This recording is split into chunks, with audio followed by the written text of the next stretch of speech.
బొల్లి మచ్చల పేషెంట్లకి ఎప్పుడు సర్జరీ అవసరం ఉంటుంది, ఏ రకమైన పేషెంట్లకి ఈ సర్జరీ అవసరం ఉంటుంది, బెనిఫిట్ అవుతుంది అంటే లాస్ట్ ఈ లేజర్ ట్రీట్మెంట్ కానివ్వండి, వేరే రకాల మెడికల్ ట్రీట్మెంట్ తీసుకున్న వైట్ మచ్చలు తగ్గకపోతే వాటిని ఆల్ట్రాథిన్ ఎపిడర్మల్ గ్రాఫ్టింగ్ అనే సర్జరీ ద్వారా మనం తగ్గట్టు చేయవచ్చు.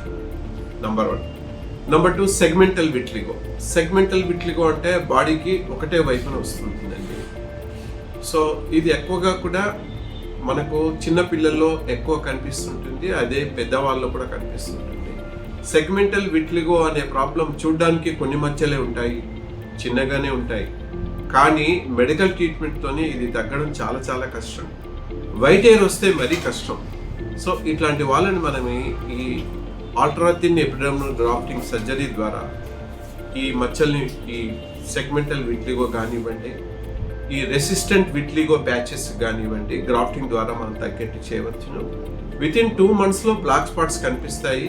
అప్రాక్సిమేట్లీ 5-6 monthsలో ఈ ప్రాబ్లం అనేది వైట్ ప్యాచ్ అనేది కవర్ అయిపోతుంది. వైట్ హెయిర్ మాత్రం తగ్గడానికి కొన్నిసార్లు సంవత్సరాలు కూడా పట్టవచ్చు.